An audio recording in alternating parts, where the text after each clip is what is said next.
Welcome back to the deep dive. Glad to be back. Yeah, today we are stripping away the hype, all the headlines, the buzzwords to deal with something honestly far more terrifying. Oh, absolutely. The silence of a failed project. Exactly.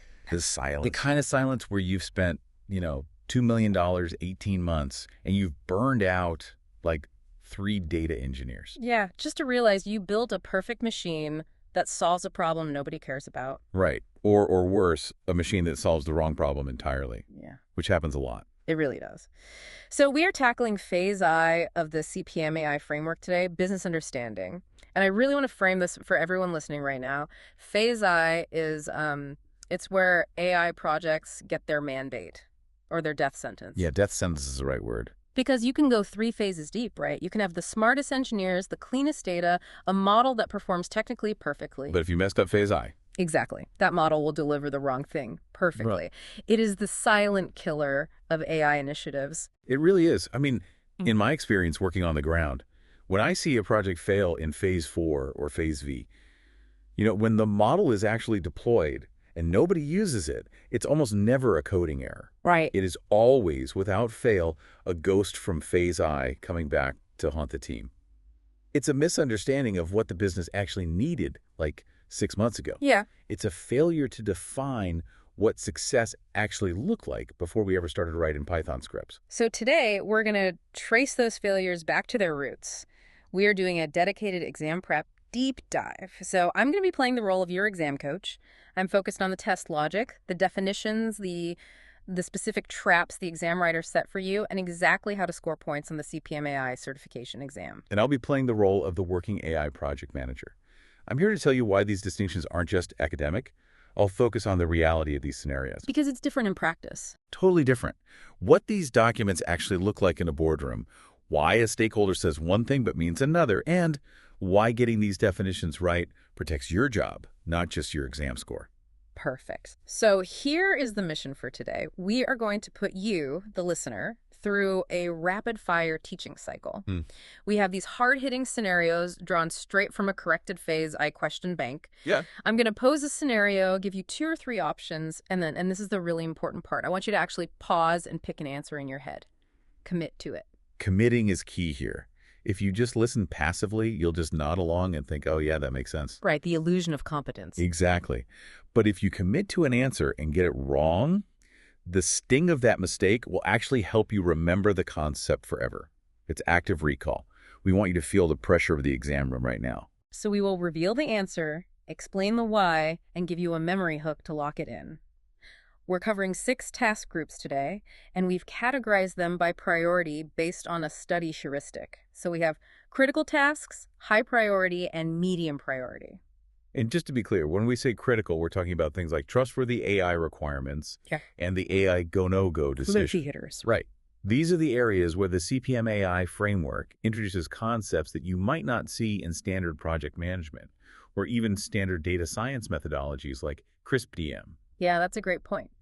Then for high priority, we have determined business objectives, cognitive project requirements, and AI system performance. Okay. And specifically for medium, we'll touch on assess situation. We have a ton of ground to cover, so let's get right into it.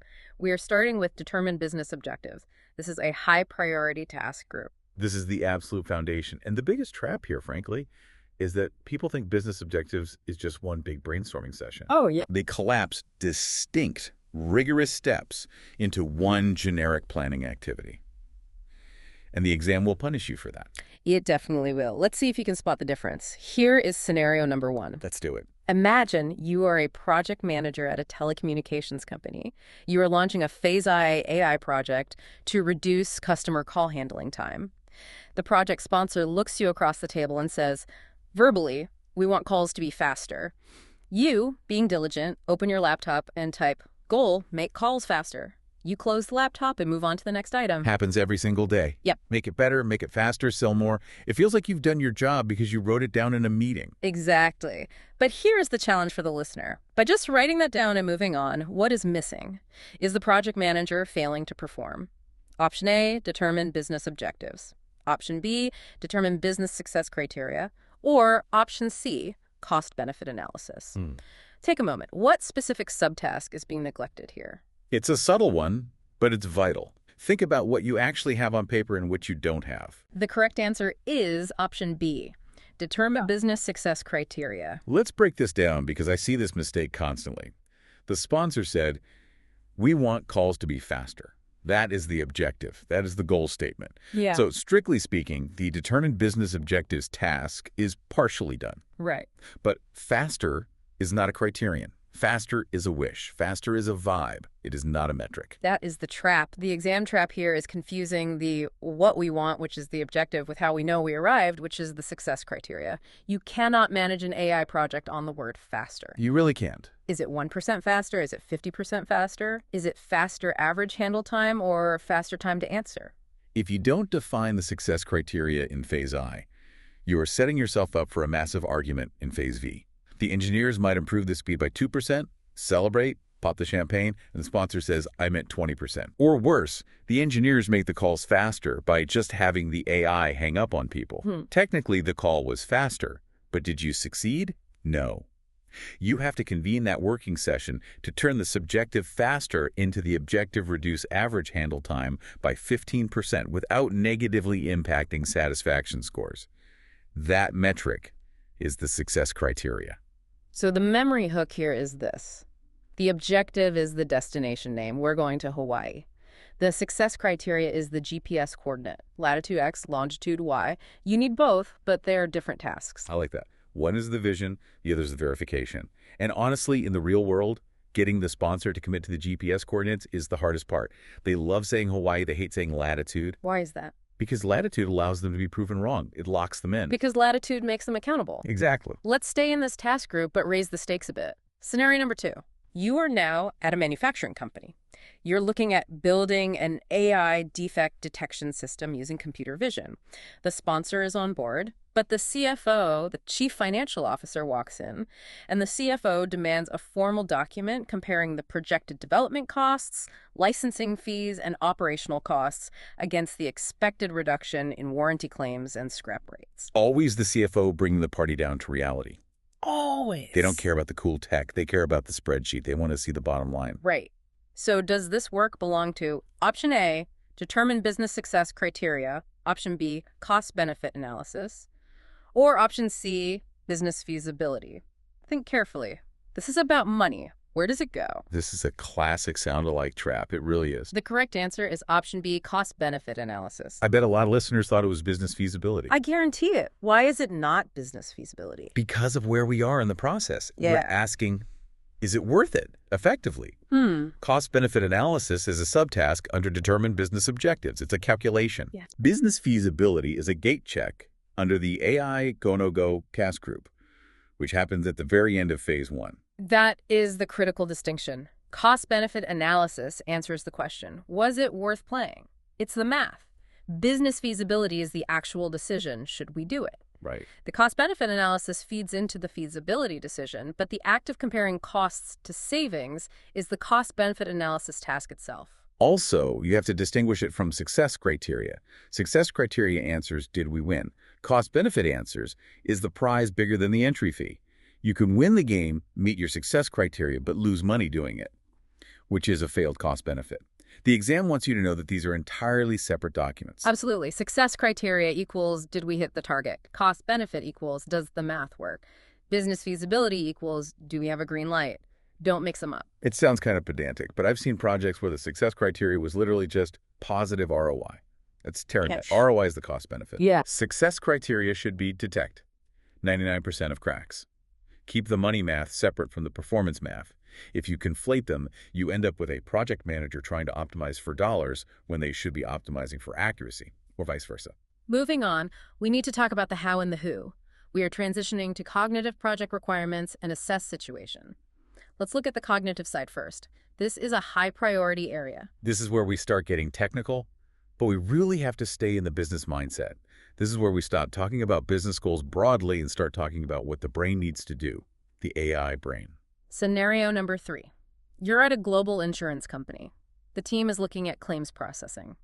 They identify that the AI needs to be able to read unstructured claims narratives, paragraphs of text written by adjusters. Specifically, the AI must recognize behavioral intent and nuances in the language. Based on that need, the team selects an NLP classification approach. Standard workflow. Here is the challenge. Is this one task or two? And if it's two, what is the order? Option A, it's one task. Identifying the need and the tech happens simultaneously.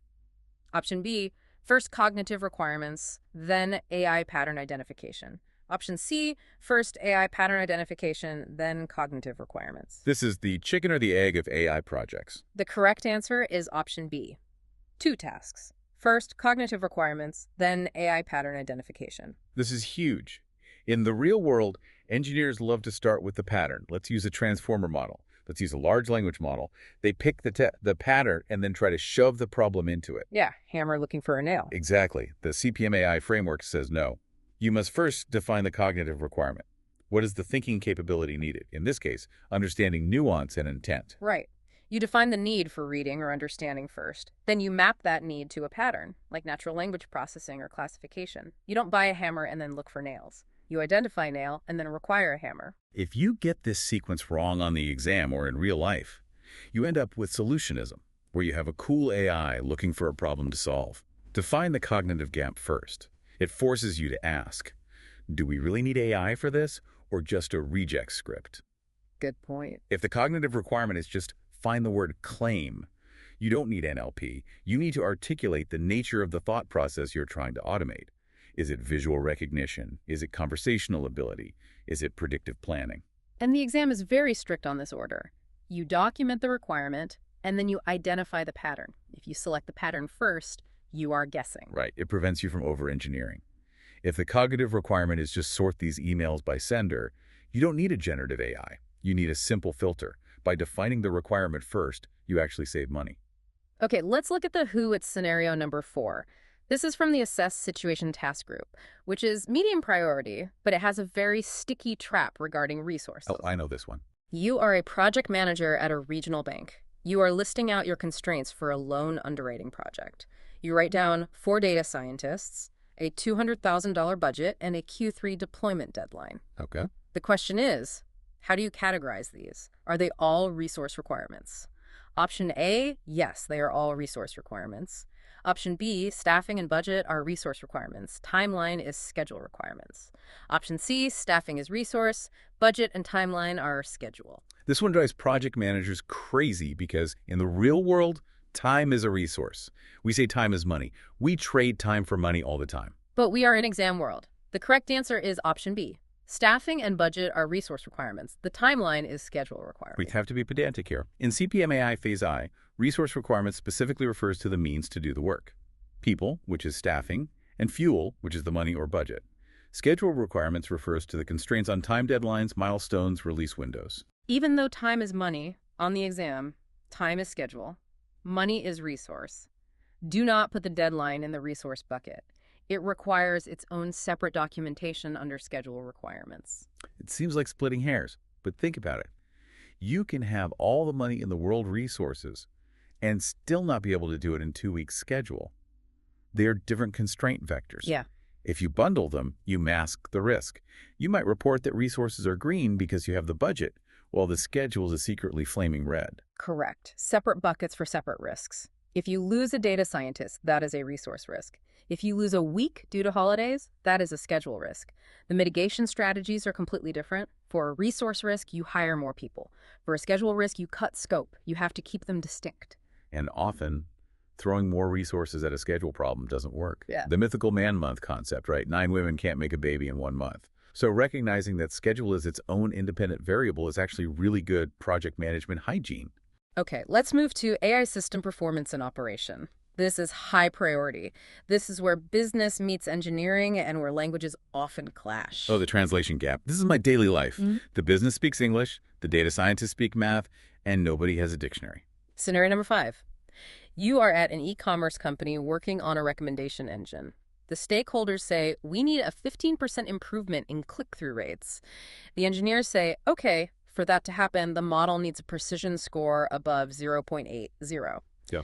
Here is the challenge. We have 2 metrics here. Click-through rate and precision are these. Option A, both acceptable model performance values. Option B, both acceptable KPI performance values. Option B, both acceptable KPI performance values. Option C, different tasks.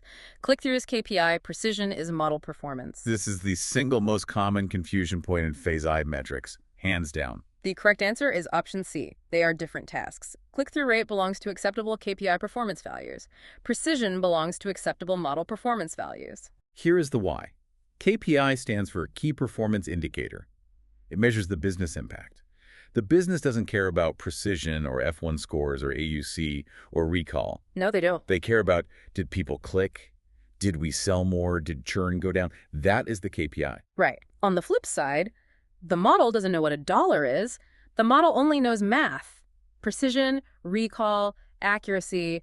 These are technical metrics that describe the quality of the prediction. That is model performance. The trap is that the exam, and honestly, your boss will try to swap them. They'll say our KPI is an AUC of 0.9. No, it's not. That's a model performance metric. Your KPI is fraud reduction. You have to keep the business outcome separate from the technical output. So the memory hook is, if it's a math metric you learn in data science class, it's model performance. If it's a number you'd put on a slide for the CEO, it's a KPI. And you need both. You absolutely need the technical metric to ensure the tool works and the KPI to ensure the tool matters.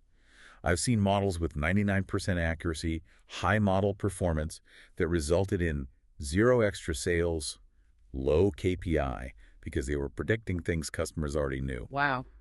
Or consider a fraud model. You can have great precision, but if the KPI is customer trust and your model is blocking legitimate credit card transactions, your model performance is high, but your KPI is tanking. That is a perfect example. You have to monitor both dashboards. The engineering dashboard has the model performance. The executive dashboard has the KPI. Phase I requires you to define acceptable values for both before you start building. You need to say, we will accept a precision of 0.80i if it yields a 5% sales lift. And if you don't link them in phase I, you get into that successful failure state we talked about at the beginning. The model works perfectly, yes, but we went bankrupt. Okay, brace yourselves. We are entering the critical priority zone. We are talking about trustworthy AI requirements. This is the hardest part of the exam because the terminology is very specific and very similar. This is where you can't just use common sense. You have to use the framework's exact definitions. Ethics, trust, transparency, and casual conversation. We use these interchangeably all the time. The exam will punish you for that. Let's start with scenario number 6. A financial services firm is automating credit limits. The sponsor is nervous. They want to know exactly what happens if the model is uncertain or produces output that is later found to be incorrect or harmful. They want a document detailing these what if it goes wrong scenarios. Okay. Is this option A, required ethical AI considerations? Option B, AI failure modes? Option C, required AI explainability considerations? Harmful sounds a lot like ethics, doesn't it? It does, but the correct answer is option B, AI failure modes. It's critical. Required ethical AI considerations governs your principles, how you should act, fairness, values at a high level. It's a statement of intent. AI failure modes is a specific engineering and operational task, mapping specific scenarios of malfunction. If the question asks, what are our values? That's ethics. If the question asks, what specific bad things can happen and what do we do when they happen? That is failure modes. The scenario asked for what happens if the model is uncertain or incorrect. That is a failure scenario. Think of it like a car. Ethics is, we believe in driving safely and not hitting pedestrians. Failure modes is, if the brakes fail at 60 miles per hour, the emergency brake engages. You need to map the mechanics of failure, not just the philosophy of harm. The exam will use words like harm or bias to bait you into picking ethics. But if the context is operational handling of errors, it's failure modes. It's about contingency planning. Failure modes is asking, when the AI drifts, when the data feed cuts, when the confidence score drops below 50%, what is the fallback? Do we send it to a human? Do we shut it down? Exactly. It's the safety net. Ethics is why you bought the net. Yeah. Failure modes is how you weave it. Well put. Let's try another one in this critical section. Scenario number 7, healthcare. ICU dosage recommendations, extremely high stakes. The legal team flags that there are national laws regarding algorithms in clinical settings. A junior PM says, oh, legal stuff is for deployment. That's a phase V problem. Oh boy. Is the junior PM right? If not, where does this task belong in phase I? Option A, junior PM is right. Phase V. Option B, junior PM is wrong. It's use of trustworthy AI framework. Option C, junior PM is wrong. It's required compliance with regulations and laws. Don't listen to the junior PM. That junior PM is about to get the company sued. The correct answer is option C. The junior PM is wrong. This belongs to required compliance with regulations and laws, and it is firmly a Phase I task. You cannot get a go decision in Phase I if you haven't checked the law. Imagine building the whole system, training the model, and then finding out in Phase V that it's illegal to use patient data in that specific way. That's a fired project manager. But notice the distractor there. Use of trustworthy AI framework. Why isn't it that? Because the trustworthy AI framework is the high-level governance structure. It's the umbrella or the constitution of your AI program. Required compliance with regulations and laws is the specific task of listing the statutes you must obey. The question asked for the specific laws to be captured. So framework equals the rules of the road we adopted internally. Compliance equals the speed limit signs we legally have to obey. Exactly. And remember, compliance is a Phase I task. You have to know the rules before you start the game. You don't play a soccer match and then ask the referee what offside means in the 90th minute. One more in trustworthy AI, because this is such a dense area. Scenario number 8. Consumer goods, pricing engine. The product owner says users need to understand the logic behind why a specific price was recommended for them. Okay. Is this option A, required AI transparency considerations? Option B, required AI explainability considerations? The classic transparency versus explainability battle. The correct answer is option B, required AI explainability considerations. These two words are synonyms in English, but distinct concepts in CPM AI. Distinct cousins. Transparency is about openness. It's saying, hi, I'm an AI, here is who owns me, here's the data I was trained on. It's about the existence and governance of the system. It's the label on the box. Right. I am transparent about the fact that I am using AI. Explainability is about interpretation. It's saying, I decided to give you this price because you bought 3 shirts last week and it's Tuesday. It explains the logic of a specific decision. It's opening the box to show the gears. The memory hook. Transparency says an AI is involved. Explainability says here's why it decided X. If the user wants to know the logic, it is explainability. And in this scenario, they wanted to understand the logic behind the price. That is 100% explainability. A system can be transparent. You know, it's AI, but not explainable. You have no idea why it did what it did. CPM AI demands you address both requirements separately. A great example is a loan denial. Transparency is the bank telling you, we used an algorithm to review your application. Explainability is the bank telling you, we denied you because your debt-to-income ratio is too high. Precisely. And in many regulations like GDPR in Europe, you have a right to explanation. You don't just have a right to know a computer did it, you have a right to know why. So conflating these two in phase, I can lead to real legal trouble later. All right, we are in the home stretch. We have arrived at the final gate, AI go, no go. This is critical priority. This is the moment you decide to spend the real money or kill the project. And you have to have the courage to kill the project if the feasibility isn't there. This is where the PM earns their paycheck. Scenario number 9, a retail bank. Churn prediction model. You've done your homework.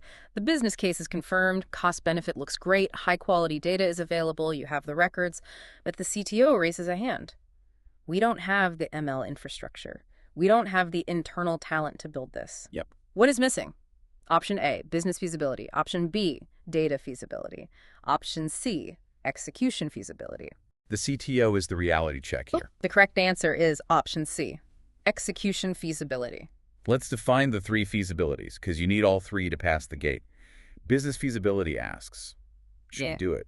Is there an ROI? Does it align with strategy? In this scenario, that was confirmed. Right. Data feasibility asks, can the data support it? Do we have the raw materials? That was also confirmed. So that leaves execution feasibility. Right. Execution feasibility asks, can we actually build it? Do we have the skills? Do we have the servers? Do we have the time? You can have a great idea, which is business, and great data, which is data. But if you don't have the team or the tech stack execution, you cannot go. And that leads us to our final point, a contrast based on the question bank logic. Let's double-click on the difference between data feasibility and execution feasibility. It's the difference between ingredients and a kitchen. Explain that. Data feasibility is about the ingredients. Do you have the labeled records? Is the sensor coverage adequate? Is the quality good? Execution feasibility is about the kitchen and the chefs. Do you have the pipelines? Do you have the engineers? I love that analogy. You can have the best Kobe beef in the world, high data feasibility, but if you are cooking it in a dorm room microwave with low execution feasibility, the project is a no-go. Precisely. And the exam will try to trick you by saying, we don't have the data infrastructure. Is that data feasibility or execution feasibility? Ooh, tricky. Infrastructure. Usually infrastructure is execution. It's the capability to process. The data itself is the data feasibility. Mm-hmm. But you have to read closely. If the lack of infrastructure means you don't have the data at all, like no sensors to collect it, that's a data feasibility issue. Mm-hmm. If you have a data but no server to train on, that's execution. Okay, let's unpack that logic from a few different angles to be absolutely sure. If the steering committee asks about sufficient labeled historical maintenance records, that is clearly data feasibility. Correct. That is the raw material. But if the CTO asks about the internal talent pool, that is clearly execution feasibility. Correct. Those are the chefs. Always look for the center of gravity in the question. Is it about the asset, which is data, or the ability, which is execution? So to recap the feasibility gate, business feasibility says we should. Data feasibility says the data says yes. Execution feasibility says we can. You need 3 greens to open the gate. If any one of them is red, you stop. You do not pass go. You do not collect $200. You kill the project in phase I, which is a success. Killing a bad project early is a victory. Okay, we have survived the teaching cycle. We've covered objectives, cognitive requirements, resources versus schedule, KPIs versus model performance, the nuances of trustworthy AI, and the 3 feasibilities. That is a massive amount of ground. So let's wrap this up with a synthesis challenge. I want to summarize the flow of a successful phase I, integrating everything we just learned. Let's do it. A successful phase I looks like this. First, you determine the objective. We want to go to Hawaii. Then, you define success criteria. We arrive by Friday. You run a cost-benefit analysis to make sure the ticket price is worth it. You define the cognitive requirements we need to fly before you pick the AI pattern, the airplane. Perfect sequence. You list your resource requirements, money and staff, separate from your schedule requirements, which is time. You agree on KPI values, traveler happiness, separate from model performance values, engine efficiency. Dashboard separation. You map your failure modes. What if the engine quits? You check compliance FAA regulations and ensure explainability. Why did we detour? Finally, you check all 3 feasibilities: business, data, and execution. Only then do you pass the gate. That is the perfect roadmap. And here's my final provocative thought for the listeners. We just listed about 12 different failure points. If you fail any one of these tasks, if you forget the compliance or you mix up KPIs with model metrics, or you ignore execution feasibility, you allow a fatal flaw to slip into phase 2. Yeah. Phase 2 is data understanding. You start touching the data. It gets expensive. Phase I is the cheapest place to fail. That's the truth. Paper is cheap. Code is expensive. Exactly. So for the exam, memorizing these exact task names pays off, because the test is designed to make you conflate them. But for your career, memorizing them pays off because it forces you to ask the right questions before you spend the budget. And that is where we will leave it. Phase I isn't just paperwork, it's the blueprint. Master the blueprint, master the project. Thanks for diving in with us. Good luck with your study. We'll see you in phase 2.